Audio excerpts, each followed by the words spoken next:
Bloodborne is a fantastic game.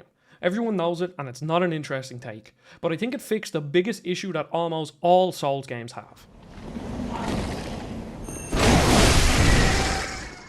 So let's take it back to Demon Souls and Dark Souls 1. Demon Souls started out the Souls formula and it had some issues like a mixed bag of areas that caused more frustration than anything else. It had some extremely memorable bosses but also had a load of other boring fights. A lot of the issues were fixed in Dark Souls 1. The areas aren't as frustrating as Demon Souls, but there's still a mixed bag of quality, especially in the final third of the game. The Undead Burg is probably the best opening level in any game I have ever played. Blighttown captures that Souls-like tension perfectly, and it had the Estus Flask which fixed one of the biggest problems of farming for healing items in Demon Souls. Both are still great games, and before replaying them I had a different opinion of them. When I thought about Demon Souls and Dark Souls, I remembered the good parts. The secret areas, the intricate level design, and the fantastic boss fights. But my brain forgot about the poisonous swamp in the Valley of Defilement, the annoying run through the Shrine of Storms, and the confusing and pace-killing tunnels of Stonefang. I also forgot the terrible parts of Dark Souls. The demon ruins feeling like they copy-pasted enemies into random places, the lackluster Lost Islet that genuinely feels like wasted space, and the annoying Tomb of Giants that is one of my least favourite areas in the whole series. And of course, the Bed of Chaos, which is not only the worst fight in the whole series, it's one of my most hated boss fights in gaming, full stop.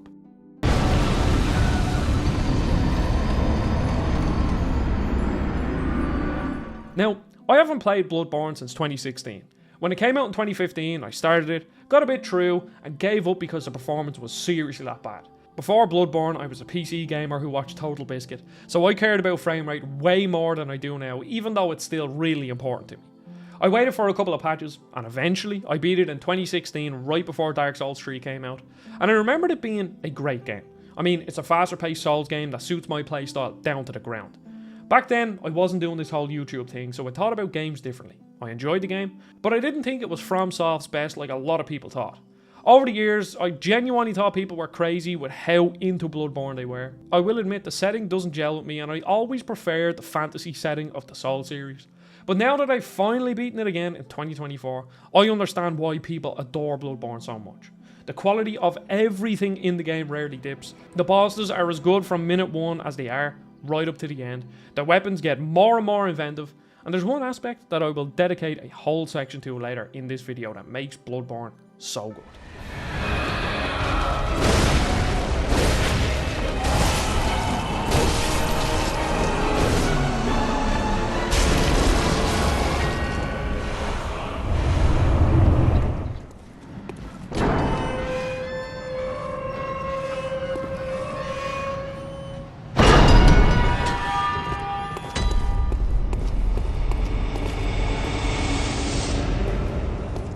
From an atmosphere standpoint, Bloodborne is unmatched. And I mean that few other games engross you in an area as much as Bloodborne does. And it's perfectly encapsulated by Yharnam, which not only is dripping with ambience, but it's also the best of the best in terms of FromSoft level design. And that's saying something considering how strong a lot of the levels are in the other games. You wake up in an old hospital, only to be greeted by a giant werewolf that, despite our efforts, will kill the majority of us in a few seconds. Then you wake up in the Hunter's Dream, a surreal hub with a strange stall, and I think that's what this game does so well. Every area forces you to ask questions, some of which are explained to the player, others are left up to speculation. Like, is the Hunter's Dream real? Is it part of the cerebral cosmic horror aspect of the game? What is Yharnam? Why are people out hunting beasts? Why are they almost beast-like themselves? And then what about the NPCs in the houses that are hiding from the hunt? These questions pop up almost instantly while playing Bloodborne, and I meant that back in 2016 I got into the lore way more than any of the other Souls games. Returning to Yharnam with your weapon is where the real fun begins. I adore this whole section of the game because it feels almost endless. The areas loop into one another in a way that only the best FromSoft games do, and I don't think games need to make sense in that way in most cases. As I'll say throughout this series, Dark Souls 2 is my favourite of the original trilogy, and that is filled with structural inconsistencies and area placements that make no sense, and it doesn't really detract from the experience for me. But if the areas are connected and it's done in a way that makes sense, it enhances the experience that bit more. It makes Dark Souls 1 or Bloodborne feel a bit more special, and I think in the case of Bloodborne, it makes me all the more invested in Yharnam as a place, because it feels slightly more real to the fantasy setting of Dark Souls, and it makes the game scarier than any other FromSoft game, and if I'm being honest, scarier than most games I've ever played.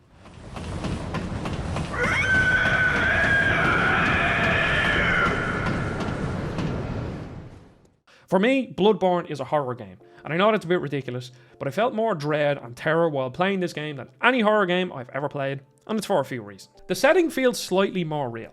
I mean, it wasn't too long ago that we were all holed up in our houses hiding from a plague, and I have an overactive imagination, and I have a weird ability to project myself into other people's situations, or in this case, into a piece of fiction.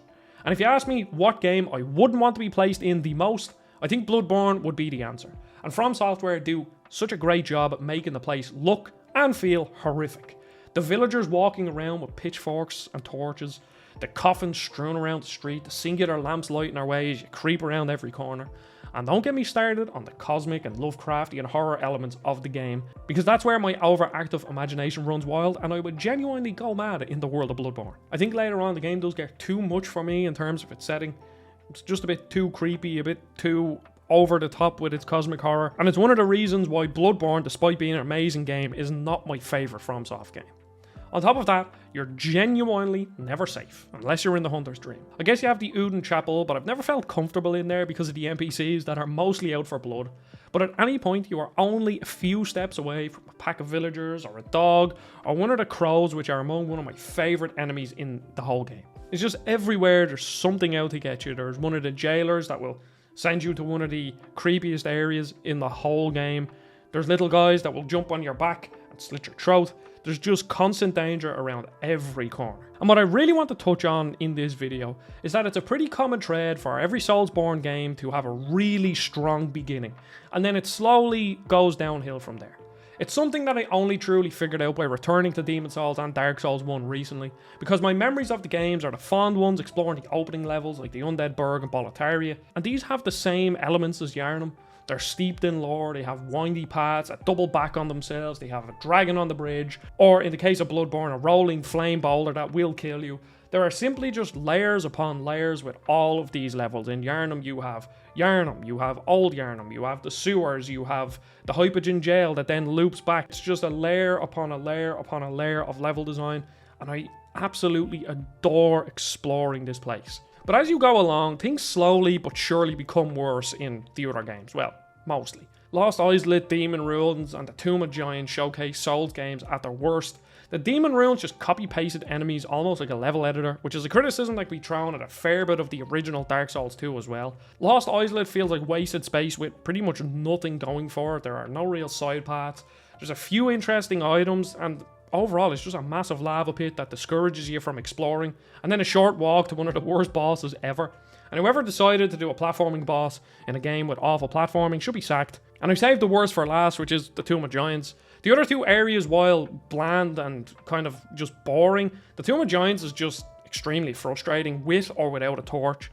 It's just a pain in the ass with bottomless pits, skeletons shooting you from a distance, giant skeleton dog enemies, giant sword wielding skeletons you can roll off the side. It's just not a fun area, and again, even the boss fights in it don't really make up for it. I won't belabor the point much more because I touched on the annoying sections of Demon's Souls in that video, so check that out if you want.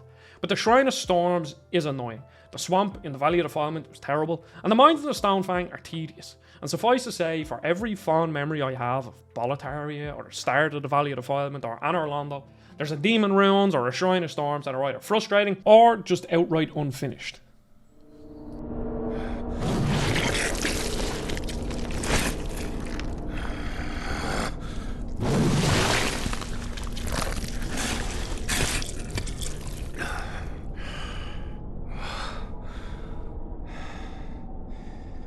Beasts all over the shop. You'll be one of them, sooner or later.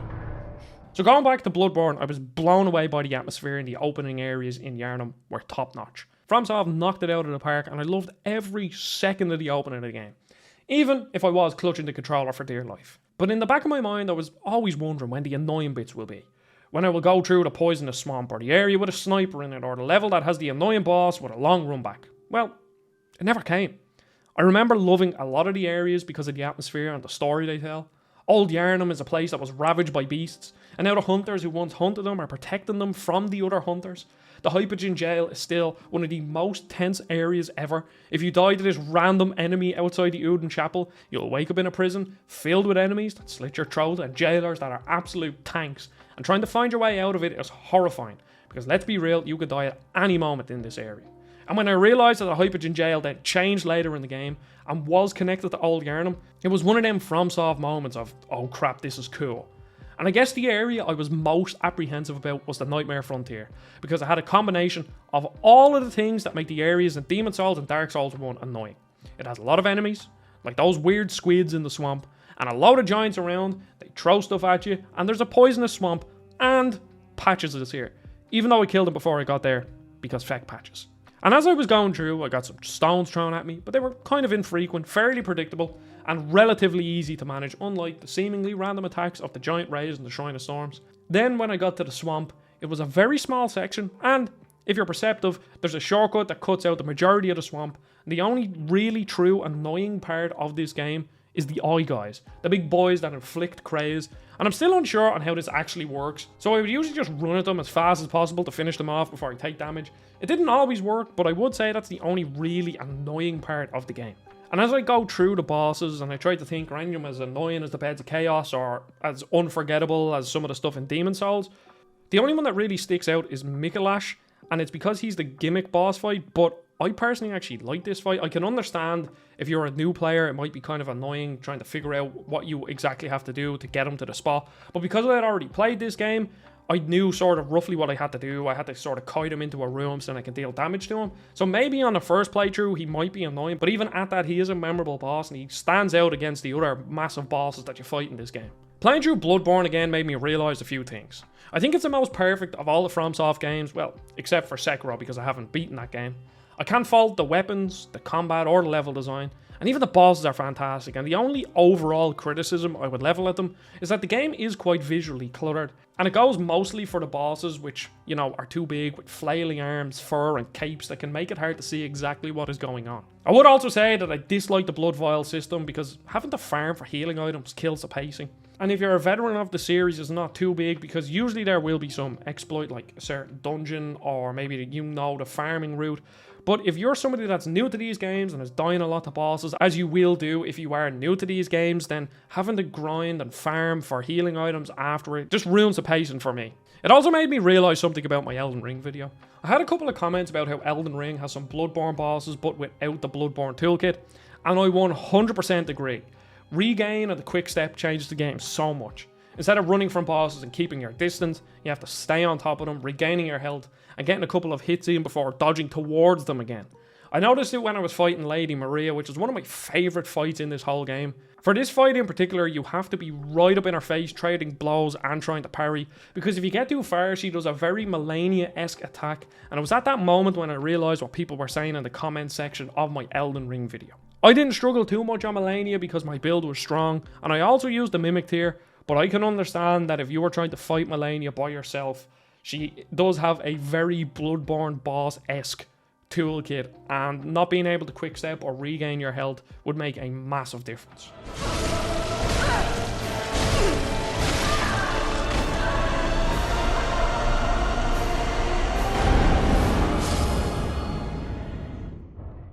I'm glad I went back to Bloodborne because I finally understand the hype.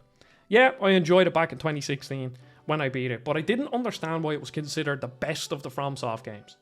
It's genuinely a near faultless game, and their dedication to world building makes this by far the best of the FromSoft games in that sense. And I understood that back when it released, when I got into the story more than any other FromSoft game, watching VadiVidya and Epic Name Bro so they can explain it to me.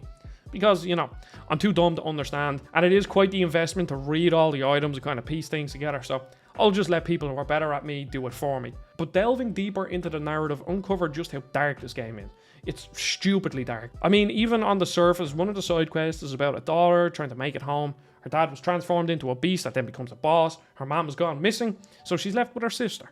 She goes out, gets killed by a giant boar, and then her sister jumps off a ladder and dies. And it goes way deeper and darker when you look into the cosmic horror side of it. It's for that reason why I can say that Bloodborne is the best FromSoft game, except for Sekiro again because I haven't beaten it, but it's nowhere near my favourite. The dread I felt during this playthrough was something few games have done before or since. And this is a stupid statement, but if FromSoft were to reskin Bloodborne to be a medieval fantasy, it would be my favourite FromSoft game, but I just can't take how dark it is.